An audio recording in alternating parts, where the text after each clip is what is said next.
Good evening and welcome to this evening's Cabinet meeting. We're running slightly late, 20 minutes later than usual, as we've had a council meeting before today's meeting.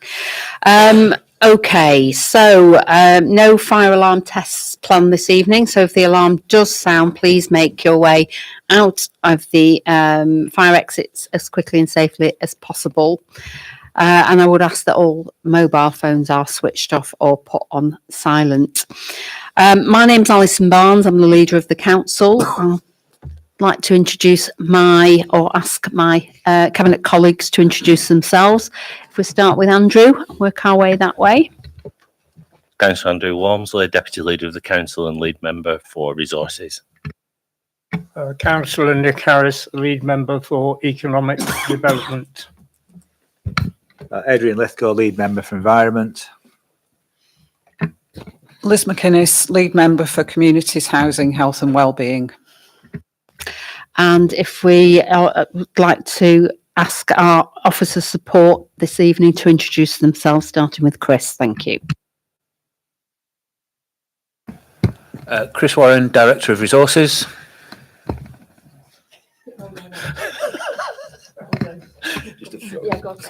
Claire Law, Head of People and Policy. Kimberly Howarth, Head of Financial Services. Claire Birtwistle, Head of Legal. David Smith, Director of Economic Development. It's the north-south one, this, isn't it? Sorry. East West. Indeed. Indeed. Okay. Right, we'll get onto the agenda. There are no apologies for absence this evening. A2 minutes of the last meeting, which was held on the 22nd of October, my wedding anniversary. I'll move the minutes and ask for a seconder. I'll second those minutes. Thank you. Could I ask members to show, please? Thank you. A3, urgent items. There are no urgent items of business on tonight's agenda. A4, declarations of interest. Are there any interests? Okay. On item, so I'll get the right. Sorry, Madam Chair. Item D5, non-financial interests. I've been advised that I should therefore not propose the item when we get to it. Councillor Walmsley will do that on my behalf. Okay, thank you for that. Right, B1, it's public question time. As we have no members of the public, we'll move on from there. Right, that takes us to C1, which is the Chair of Overview and Scrutiny's update. Their last meeting was the 10th of November, where they considered the consultation on supplementary planning guidance document relating to houses in multiple occupation, the annual council feedback review and local government ombudsman inquiries, the annual equality report, Q2 performance management report, the equality, diversity and inclusion strategy and 4-year action plan, and 2 confidential items on debt management, sundry debt, council tax and domestic rates. I'm not aware of any changes to certainly any of the reports we're taking to come through that process. Was there any suggestions? Okay, if we can thank the Chair of Overview and Scrutiny for that. D1 is the local government reorganisation, and as we have had this item on a full council agenda this evening, I'm not proposing to go through that again, but I will highlight the recommendations. I also want to say that due to the urgency of this decision, Cabinet shall waive the call-in procedure in order to meet the deadlines set by government. Okay, so the recommendations for this report are to note the process and timetable for the submission of proposals for local government reorganisation in Lancashire, to agree to submit the 3 Lancashire unitary business case to the Ministry of Housing, Communities and Local Government for review and decision ultimately by ministers. So I'll move that. Could I have a seconder? Happy to second that report. Thank you. Thank you, Andrew. Are there any questions or observations or thoughts, members? No, I think we've had that, haven't we? In that case, could Alan?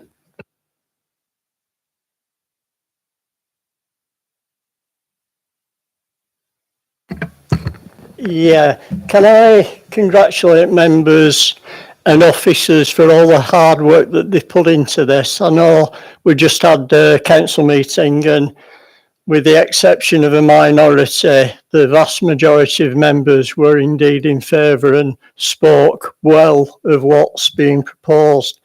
However, I did indicate that in 2024, when we had local government reorganisation in Rossendale, we went from 36 to 30 members.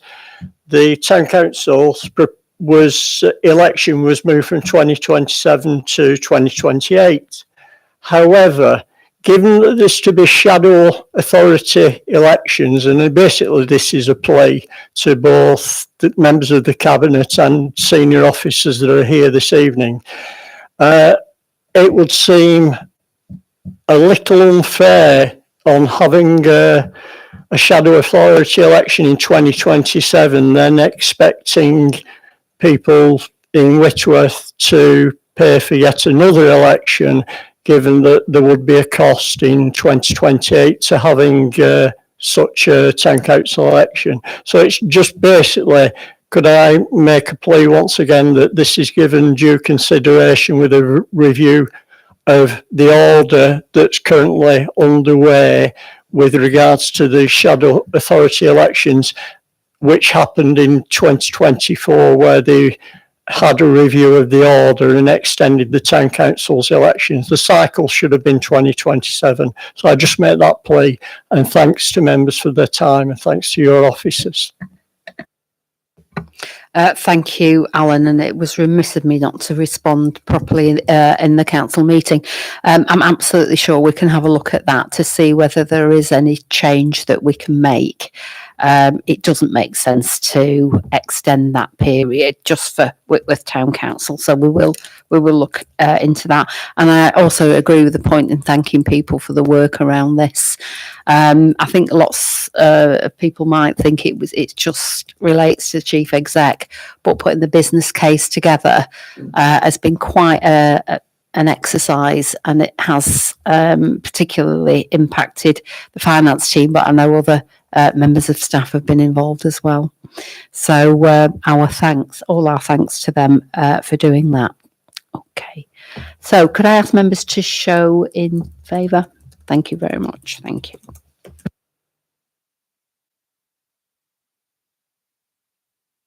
Okay, so that takes us to D2, which is the medium-term financial strategy update. Could I ask Andrew to move that report? I've been relieved he's found his notes. Yeah, happy to move the report and introduce it if that's okay. This is the in-year updated report for the medium-term financial strategy, which Cabinet are asked to note. The report focuses on our key assumptions, changes since the prior MTFS, and aims to predict using assumptions and external information, the income and expenditure and funding gaps of this council. Members are reminded that the current budget for 25-26 agreed by council indicated a funding gap of £574,000 as a call on reserves, which is a common challenge across most councils. Key factors in both the in-year issues and how they impact the future are noted in the report, the background report and the comments. We've heard tonight already about the reorganisation of local government and a target date of March 2028. So effectively Rossendale Council will be part of another larger unitary council, and at this stage it's impractical to have any meaningful forecasts beyond 2028 as there are too many unknowns and factors that are likely to influence the finances. I'll bring Cabinet's attention to the report or the table on page 4 and the update since the MTFS tabled at budget setting earlier in the year. Column 1 is the 26 budget and the current outturn position for the year. More details on is later in the report covering the Q2 outturn report. However, predicting a small year surplus going back into reserves of £38,000 instead of that draw of 574. The focus on the MTFS update and the two subsequent years, 26-27 and 27-8, and the changes since the prior MTFS update. Initially, I'll talk about income. As you will know, the Fair Funding Review has been a topic of discussion in this chamber for many years. It was delayed and delayed. Currently, whilst it's unconfirmed for future years, which is usual for this time of the year, the council's adopted the basis as noted at 5.2. The business rates and forecasts from experts in local government funding arena, their confirmation, the confirmation of those estimates will come later in this calendar year. Costs, however, the savings are, as per the prior MTFS update, are largely unchanged, the bulk of which were through the waste collection round efficiencies, you may recall, by the council using the bar tax system. Within the additional report, there's an additional operations and green spaces pressures on costs which are forecasted. The one single and most significant issue is the waste and waste transfer station. Domestic and commercial waste will still need collecting. All 6 different waste strands will need collecting: recyclables, paper and cardboard, litter bin waste, as well as residual waste, and from next year, food waste. It just doesn't miraculously disappear at the point of reorganisation of local government. Our position currently is that for the long-term future, we require an in-borough waste transfer station to bulk waste up from, and the waste will for the Waste Disposal Authority to collect from, as without one, a recurrent and in-year cost pressure of taking waste to Farrington, which is the only option on the table without a waste transfer station. That cost is estimated to be over £2 million in year, every year, and that will continue beyond 28. Members of Cabinet and the wider membership are reminded that Henrietta Street does not meet the requirements for food waste collections. Changes in legislation going forward mean that in the future it's no longer suitable for bulking up the recyclables and cardboard waste. This currently is done outside. In the future will need to be done inside. And Winnie Hill, the current destination for residual waste, is no longer an option beyond 31st of March 26 for this council, as that option was withdrawn by Lancashire County Council. At the time of writing the MTFS, planning permission is unconfirmed on the waste transfer station, as is the reform-led Lancashire County Council position by its members, who seem unclear as the disposal authority, the number of waste streams that we are indeed responsible for, and them as the disposal authority are responsible for, and the change in current and future regulations. So the prudent option in our forecast at the moment is to include a cost annually, a revenue cost of £2 million, as you can see replicated over the 2 years.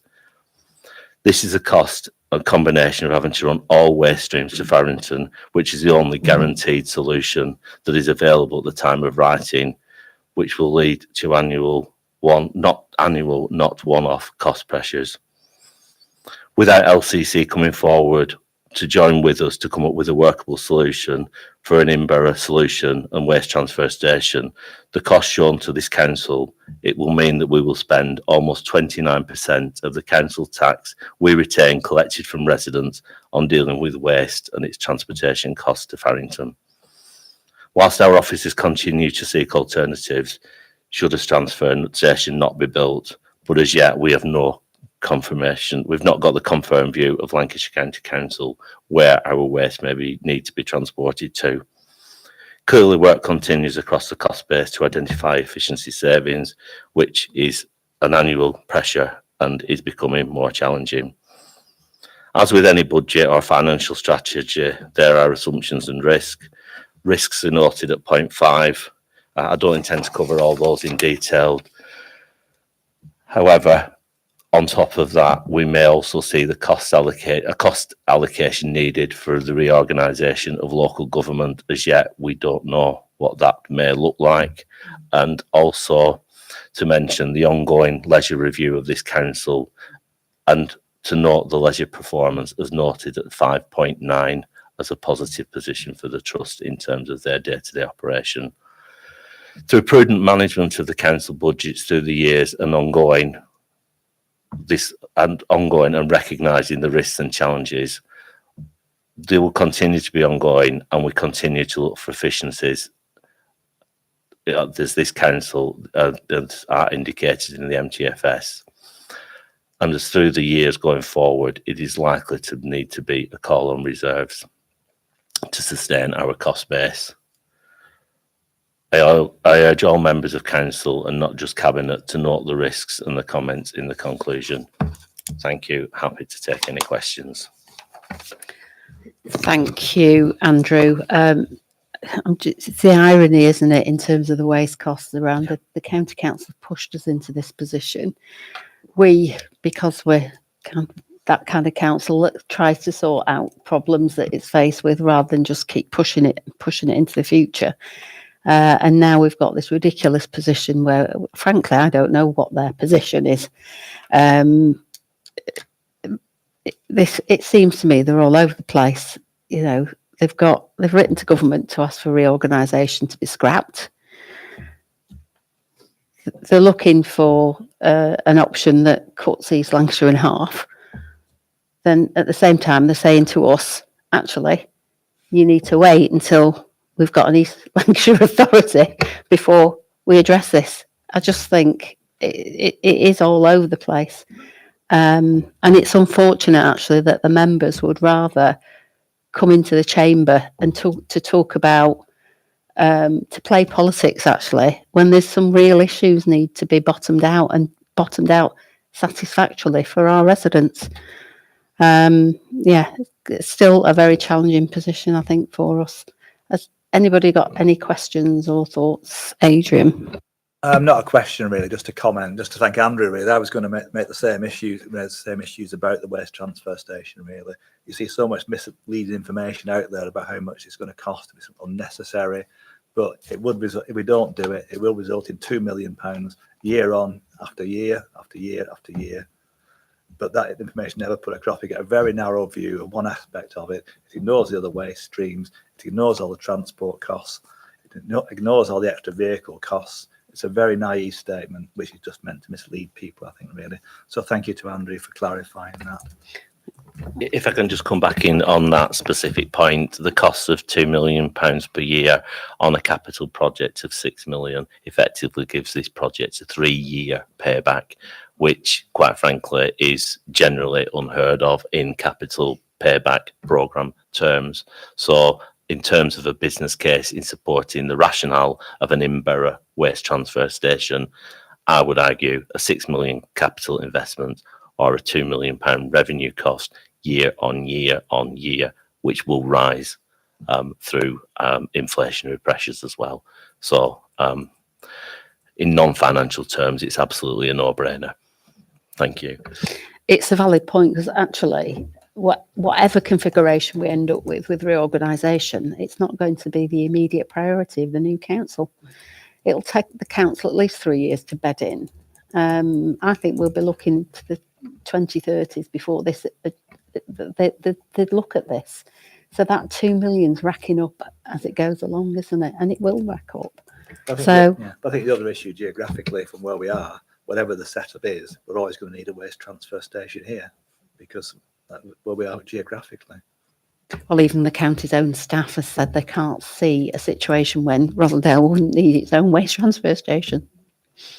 And the wider point as well, that Henrietta Street, residents were clear that Henrietta Street was not an appropriate location. Henrietta Street, to continue to operate, cannot, under legislative remit, deliver waste provision for this borough into the future without significant investment. No. I was just going to say, and of course, a gritting station. There's the view that we don't need facilities here doesn't bode well for going into a new authority working with other bodies. If the view of the current leadership of LCC is that basically we disappear from their thoughts and investments. And Burnley have got a similar issue, I think, with waste transfer, haven't they? And again, that's not going to be resolved in the next 2 or 3 years unless the current authorities move ahead with some solution and put the money in the budget.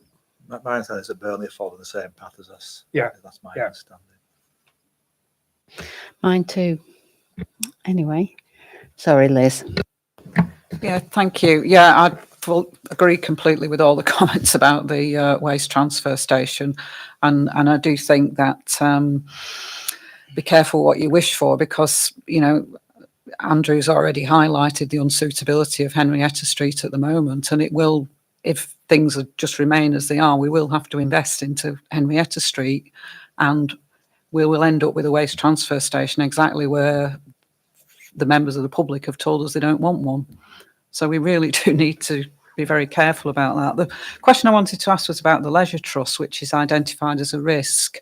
We've got the leisure review ongoing, but I'm just, is there a timeline somewhere for when the review is going to come out and how long it's going to take for its recommendations to be implemented? Do we know that? The indicative completion date of the leisure review was this side of Christmas, but it is based on the volume of work, the amount of people that the trust, the organisation carrying the review of the trust need to engage with through this process. That is significant. Chris may have some further comments on that as the latest position. Thanks, Yeah, Chris. we've got a members and trust board members briefing on, I think it's the 11th of December, which will have indicative outcomes, which will allow us to make some budget assumptions, which is one of the key things in terms of earmarking and getting a project in place. There'll be some niceties, I say niceties, some spit and sawdust of governance and things that wrap around that, and some legalities around leases and other bits and pieces. But the substantive items in terms of recommendations from the consultants will come out in that 11th meeting. And I think that sets the trend then, assuming that members and trust board members are in alignment with the proposals, we can start to build some stuff into budget and start to think about how we might sort of mobilise some of that activity. I think realistically, the full report won't be available until Q1 of next calendar year, but I think the substantive information in there will allow us to start driving strategy and starting engaging with it.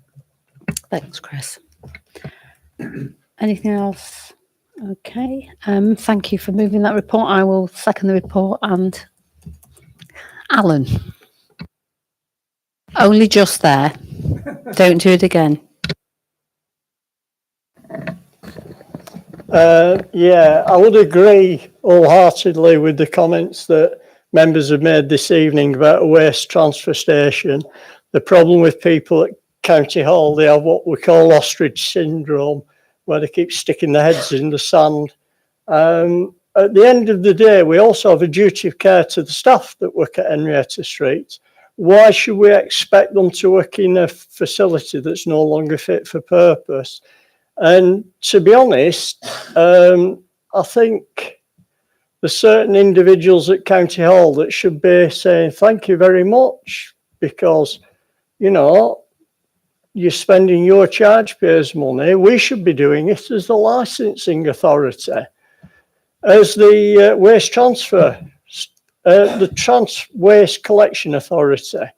The counts Disposal even. well, the disposal. The county are negating their responsibilities basically. On the leisure review, I think it'll probably be February or March, but it's an interesting process, and you're quite right. These things do take time, but I think members deserve a lot of credit that have been involved with that process, including your officers. Thank you very much. Thank you, Alan. I don't disagree with the points. We're also investing in the county's asset and the gyratory, of course, in Rottenstall. Okay, so I'll ask members to go to the vote for that report. Thank you very much. Right, that takes us to D3, which is the procurement of the water and wastewater services. Andrew, are you going to move that report? Oh, it's you, is it? Right, okay. I love this. Go on. Okay, so I'd like to move the report. It's an important one, but not a very exciting one. So basically, it's requesting approval to commence a fully compliant tender activity for provision of water and wastewater services for a period of 3 years, and then to delegate appropriate authority. A process was attempted by the 4 framework providers were selected, invited to quote. Of those, only one, YPO, produced a report. One of them didn't actually meet conditions of a compliant framework, so that left us with just the one quote from YPO, which was 9% higher than this year. So that's why this report is here, and I think the rest of it is self-explanatory, but happy to take any questions. But I'd like to thank the officers for putting Jane Riley, etc., to put the report together. Thanks very much. Any questions or comments, members? Okay, I will second the report and ask members to show in support. Thank you very much for that.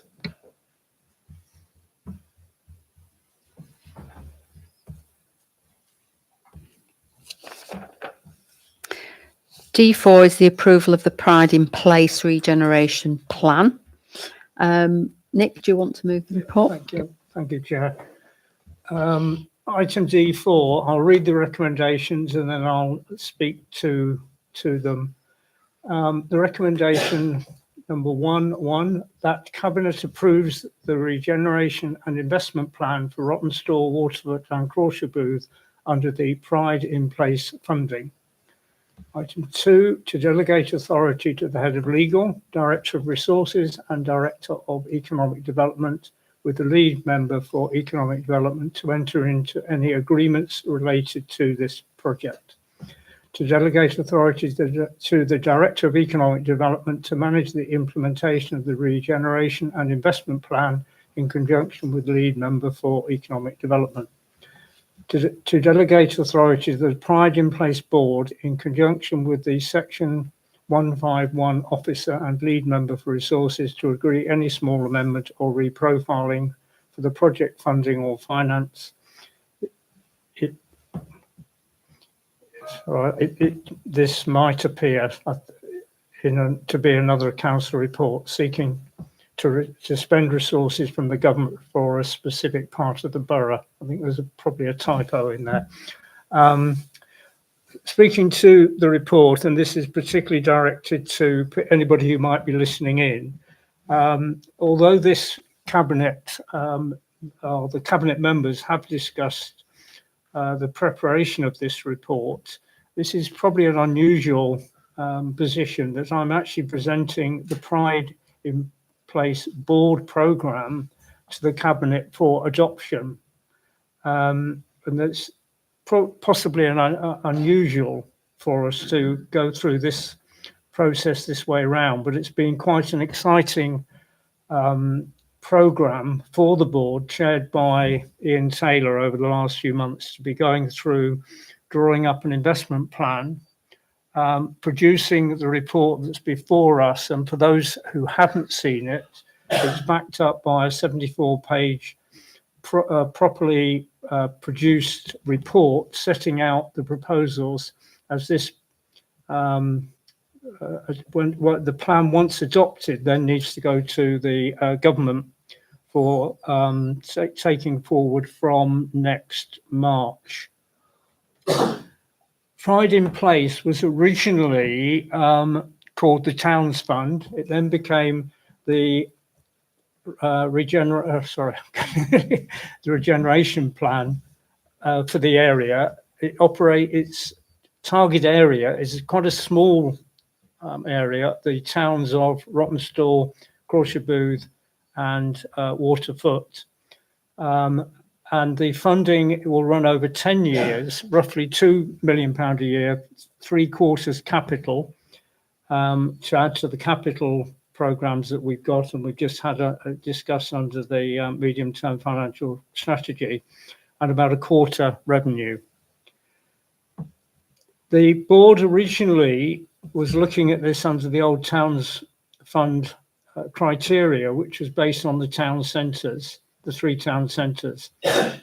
We've adopted 4 themes as we've gone through the work, and we've stuck to the 4 themes. One is local spaces and environment improvement, which we've called place, leisure and recreation opportunities, supporting skills and training, and creating new opportunities for young people.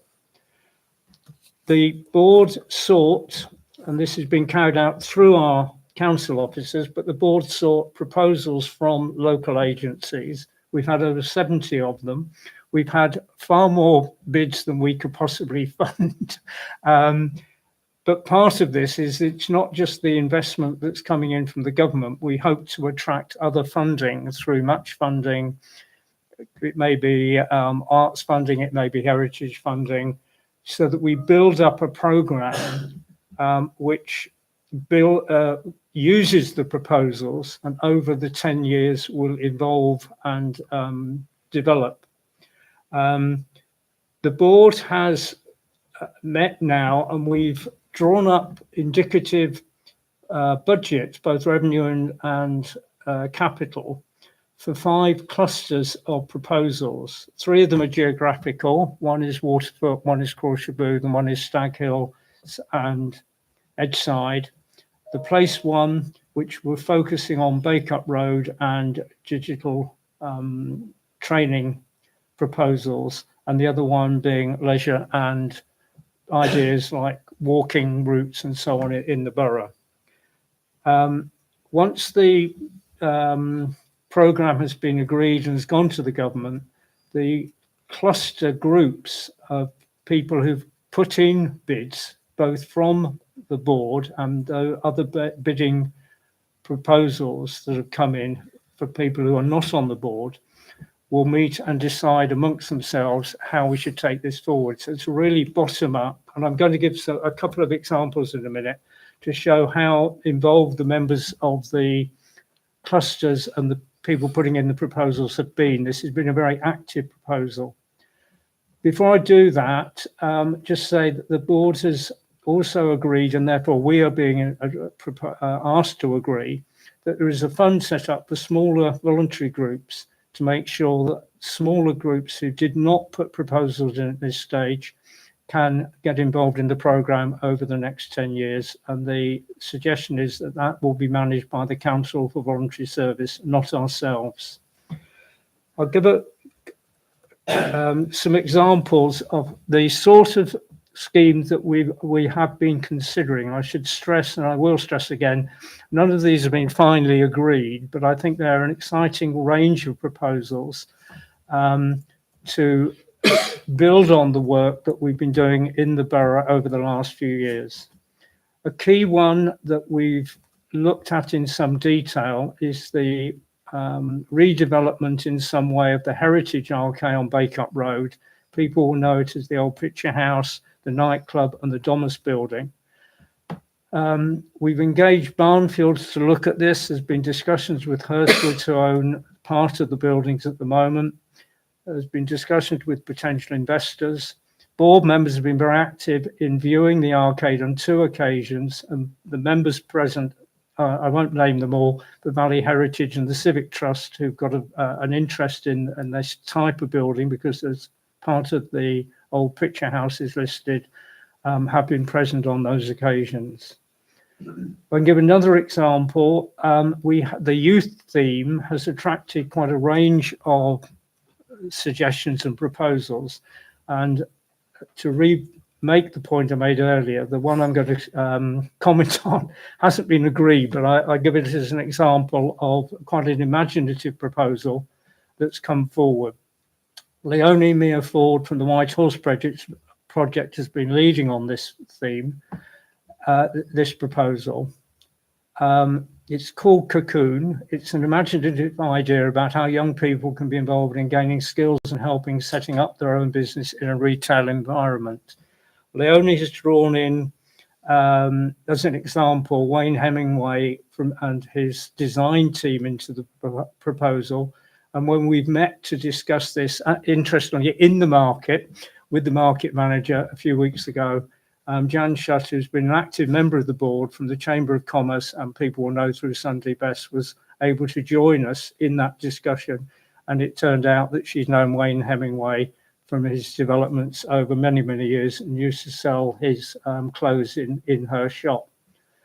I'll give a third example of the work we've been doing on Stag Hills. Again, it's involved the council. There's been community engagement and involvement of the school and New Church Community Association, but Together Housing pulled together the core ideas that we're working on.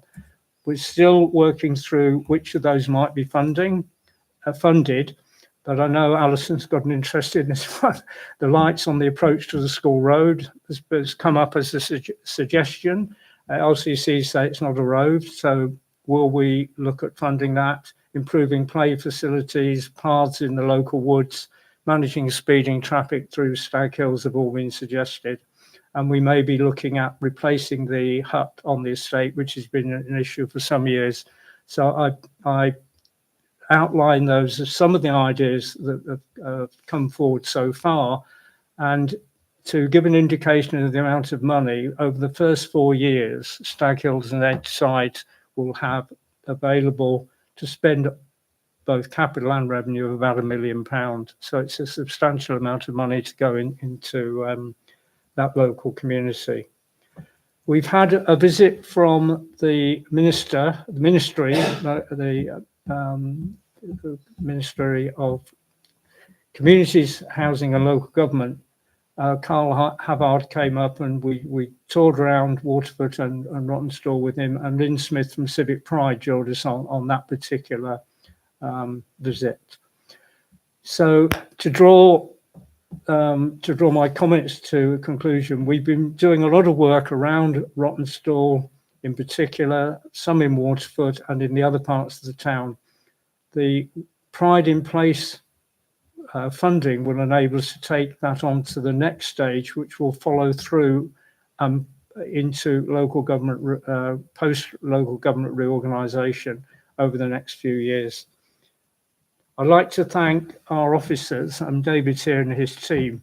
They've worked very hard, partially having to adapt to the changing emphasis given to us by the previous government and the current government as to what the funding was going to be used for. Andy McNay, our MP, has been closely involved, and that's been useful in liaising with the minister involved as to the evolution of this plan. So I'd lastly like to repeat my thanks to all the members of the board who've not only come to the meetings, they've come out on the visits and supported the process. I should add that Alison and myself are actually members of the board. This hasn't not involved the council, but it hasn't been something that's been led by the council and dominated by the council, which was an emphasis the government wanted us to emphasise as we move forward. So I move the recommendations and be pleased to answer any questions. Thank you, Nick. Any questions, members, or comments? Andrew, then please. Just a comment really in connection with the opportunities around this within our town centres, and is significant with the ongoing opportunity to invest in town centres. I think it's pleasing to hear the focus around essentially using the funding as additional leverage to bring further investment into the town centre and well into Rossendale as a whole. So the match funding opportunities around that are an interesting one to watch around this. So it'll just be great to see that alongside this funding. Thank you. Thanks, Andrew. Liz. Yeah, thanks, Alison. Yeah, I just wanted to mention the report that accompanies this, which is really a well prepared document. There's an awful lot of information in there, but it's presented in a very engaging and readable way, and I just want to say thank you to all the people that were involved in that. It's a great piece of work. And I've just got one question about terminology, because there is a reference in the report to Rottenstall towns, and I'm assuming that means Rottenstall, Crawshay Booth and Waterford. but I tend to think of each one as being separate. So the idea of them being Rottenstall towns. And not all towns. But that does seem to be the terminology we've adopted. So I'll get used to it. Thanks for that, Liz. Just to pick up on Andrew's point as well, we have fed in strategic aims of the council into this process, of course. It's not all just a new pick list of things that we think would be a good idea. So I think that's really good. And there's a move away, I think, to just focus on the fund and really think about things differently around what are we trying to achieve in that particular area, that particular town, which I think is much better. I'd like to thank all those that have been involved as well. It's been quite epic in its way because of the changes and the time delays, really. And particular thanks to the ED team and our finance folk who have supported this process really, really well. I agree the comments about the end product. It looks very, very sharp. It's very readable. And I would ask that we circulate it to all members because I think it's something that they would appreciate seeing. So with that in mind, are there any other questions or comments, members? Sorry, can I just, Alison, just in terms of the report, because it is an extraordinarily good report that's been produced in a very short space of time, and it has been branded the PIP board plan, not council plan. It is going to be on the website, presumably, so anybody watching in can pick it up, and it really is worth having a read. I'm sure that David has lived, breathed this one. I think so. It makes sense to make that as widely available as possible. Okay, so I'll second the report and I'll ask members to show in support. Thank you very much indeed. Okay, so that takes us to D5, which is the funding proposals for the ABD Centre in Bacup, and I believe you are going to move the report now, Andrew. Thank you. Thank you. Yes, the report and recommendations are as noted. And just to add to the comments around that, the ABD Centre itself is a council-owned asset that's on a long lease to the ABD charity. This funding, the allocation of £72,000, is part of the LUF allocation to invest in a digital learning skills hub offer. It's a project that was branded, badged as the Bridge Project, which we've discussed in the Chamber a number of times over some periods. It's pleased to see that this actually coming forward. It's designed to provide digital courses to residents to upskill those individuals, to give them opportunities around digital and ultimately courses and qualifications that would make them more attractive to employers across the valley. I think upskilling, I think we've talked many times in the Chamber around the challenges around adult education in this borough. I can remember in the good old days the Lee Bank College and the Rottenstall College site of Accrington and Rosendale. I remember the Children's Centre framework having significant adult education offers, and over the past years we've seen a significant decline in that offer. There are challenges, particularly in the east of the valley, on transport links to opportunities around adult education. So all this, I think, links itself through to an opportunity for people, not just in the east of the valley, clearly across the whole of the valley. The project also links to expand on what the ABD currently offer around adult education and their links with now Nelson and Colne College. So again, that partnership approach around that is really, really important. Again, to say the funding is allocation through the LUF funding. It is not only project specific, but it is also time bound. So I think this is serves as a good opportunity for investment in the east of the valley for digital learning for our residents. I'm happy to take any comments or questions. Thank you. Thank you, Andrew. I suppose ultimately It is time bounded. But it's how we maintain this activity, which we've not been able to do for a whole host of reasons, mostly public sector cuts from education establishments in our borough. I know we had the recent business event in Whitworth, and I like some of the comments that came through there around, you know, not particularly making sure that the buses are running so people can get out the valley to get an education, but actually ensuring that more was available for our residents in borough. So I just think there is a job there, I think, to ensure that we maintain that once that investment goes in and that we build on it ultimately. Any comments or questions, members, before we go to the vote? Thank you for moving that. I'll second that. Can I ask members to show? Thank you very much.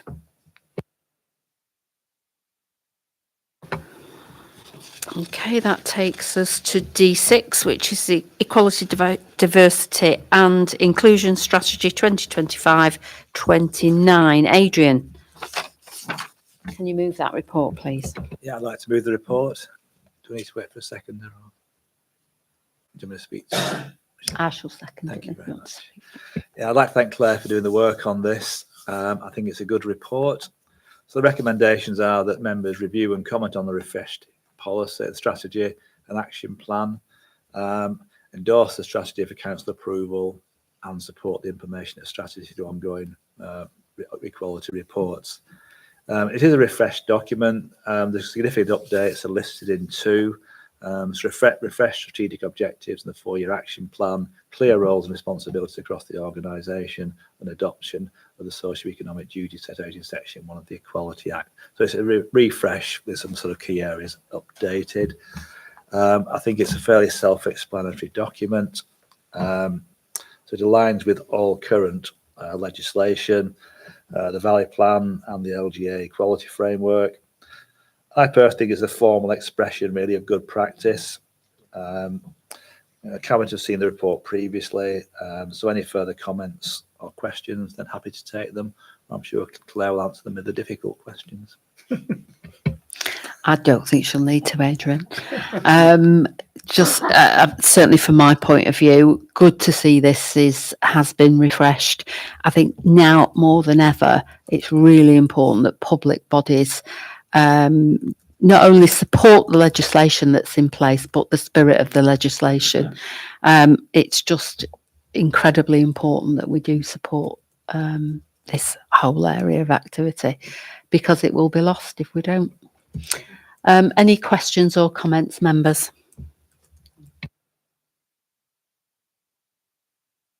Right, in that case, I'll second the report. Thank you for moving that, Adrian. Could I ask members to show in support? Thank you.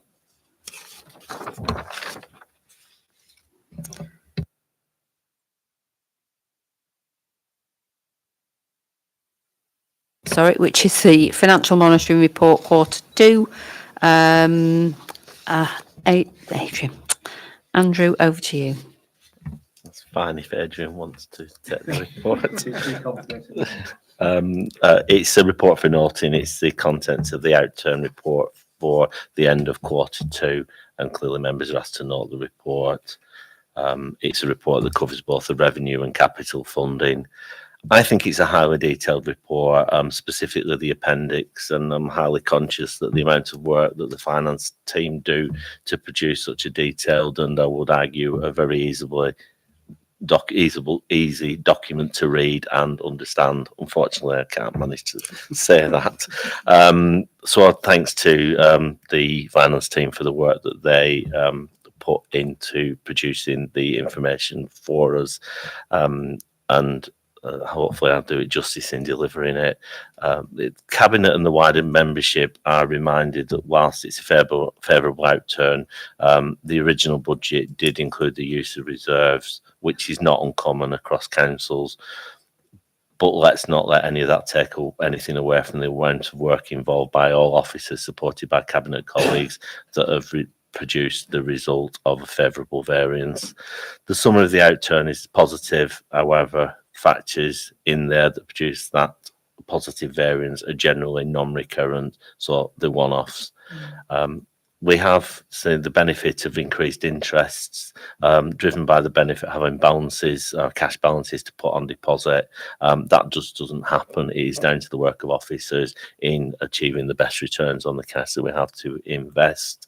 Alongside that, the timing of capital projects and some of those delays around that have meant that we've not had to borrow to the extent or the time that we anticipated we would have to. That has also brought lower interest payable costs. But again, this is non-recurrent as the capital projects kind of catch up or move forward. And there is some one-off income noted at 4.2 in respect of planning, but again, that's non-recurrent. There's also a salary saving noted, which is part vacancy saving and also lower than originally forecast national pay awards. Whilst we're seeing overspending temporary accommodation cost, we should not recognise that that has reduced, and the work on that is ongoing as the team do all that they can to prevent homelessness through the housing options team. Clearly, that work massively assists in the cost control of our finances. Operational costs, including parts costs, are ahead of budget. The cost of maintaining an ageing fleet is a factor in that. And alongside that, therefore, we're looking at the replacement cycle of some of those equipment. The pension costs are based on the information from the pensions actuary. And historically, you members may recall, we had to bear significant additional costs as the pension fund was in deficit, but which is largely based through the investment, our pension investment performance. This is an environment that we do not locally manage. It's managed for us as part of the wider local authority scheme. Indications are that the deficit payment would not be required in year. As a side, this will also have a positive impact on any neighbouring local authorities and very likely a significant positive effect in Lancashire County Council, but again, not within their direct control. Members should note the capital programme, that's at point 4. We all know this is significant and it's one in many places it's captured how significantly we are invested in the borough and how external capital funding is supporting our capital programmes. The work around the collection fund in both council tax and business rates is noted at 4. That it comes through the work of our revenue and benefits partner through Capita, alongside the work of the council teams. And I'm sure that we all remain mindful that this is a challenge given the cost of living crisis as noted here as it impacts households. Clearly, like any MTFS, there are risks. Those are noted at point 5, not least the RPI and CPI directly linked contracts, as well as the general inflationary pressures that impact, not least those costs that will undoubtedly impact the capital programme and also indeed our vehicle replacement programme. So just in conclusion, we have seen since 2010 significant cuts in council funding, and under the Labour administration of this council, we continue to do what we can to mitigate that with around £6 million per annum in reduced funding. And we continue, I believe, to do all we can solely for the benefit of residents. Collectively, we must continue to robustly monitor expenditure, incomes and reserves. But I am pleased to note that we have a positive position at the end of Q2. Thank you. Thanks very much, Andrew. Any comments or questions from members on this? Just a few thoughts, really. Good to see that revaluation of pensions. I think it can make such a difference, actually, one way or another, how much we're paying into the pension fund. Capital investment in the borough. I'll just remind people that we are jointly with the county council investing £50 million or thereabouts in this borough. At this moment in time, it feels like we're doing it all at once, which isn't ideal, but it's a significant investment. And I just remember those years and years of doing things always using somebody else's money because that was the what we could get hold of, but always having to do it kind of on the cheap, I guess. So good to get that kind of high level of investment into our borough. But it's not easy to realise some of these schemes, and particularly managing the process around some of it. And fair funding, of course, good to see that's finally come through or is on its way. I am keen to see whether what we think we'll get is what we get out of that, but I'm sure Chris will keep us posted. So a very positive report, really. Yeah, a set of reports from our finance folk. Well done. Andrew. Yeah, just to come back on that, as noted at the executive summary, our revised capital programme at 35 million, effectively 3 times our revenue budget. It's an absolutely significant capital programme that we are delivering on. In terms of the pensions costs, it's not that many years ago where we'd to put an additional £1.5 million per year over 3 years into the pension scheme, which come a significant strain on council resources at that point in time. I'm saying not that many years ago, it probably is quite a few now, but time marches on, but it was significant at the time. I think the point around the positive that brings for this year is good news for the overall revenue budget. It's a factor that we don't have, neither do our neighbouring authorities have direct control of in terms of that contribution because of the way it's rightly managed externally outside the authority. And there's the complexity, isn't there, about I can never say this word, about your financial duties. Yeah. But I absolutely agree with the Chancellor in terms of the thoughts and work that's going on in terms of pulling those pension schemes together and getting them to work for the benefit of the UK. I'm always struck by the fact that Cubico is using Canadian teachers' pension funding to invest in renewables in the UK. It just seems bonkers that we can't do it for ourselves. So I think that is actually moving in the right direction, but clearly the people overseeing that will have to make the right financial calls around those investments. Any other comments or questions, members? In that case, I will second the report and ask members to show in support. Thank you. Final report for this evening is a performance management report. Adrian, over to you. Thank you. Again, I'd like to thank Claire and Mira in particular for putting together this report. I think it's a very detailed report. It's had a number of outings now. It's been to ONS. It's been seen on quite a few occasions. So I don't intend to spend much time going through it. I think for me, what it does, it highlights the sort of range of work that the council does with very limited funding. Really, look at all the different aspects of things that we do take responsibility for. And I think some of those are very pleasing. And I think if you look at some of that we've achieved, I picked a few things out. We get a lot of our complaints about waste collection, but we actually collect 99% of all waste in time. The green status flags retained by Moorlands and the Library Gardens, Moorlands Park. Yeah.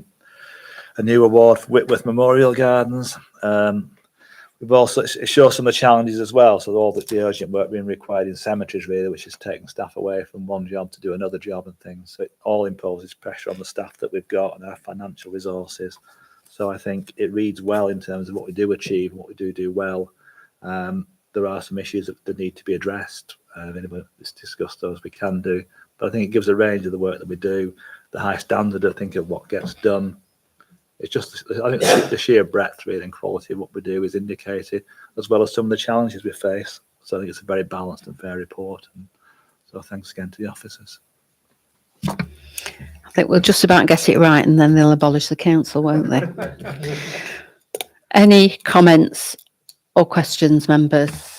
Andrew. Just to agree with Adrian, I think it's a really well presented report. It's an easy report to read. It allows you to focus on certain areas, and it's highly transparent around that, which I always think is a positive position to be in on what can sometimes be some quite challenging pieces of information in there. So again, thanks to officers for that.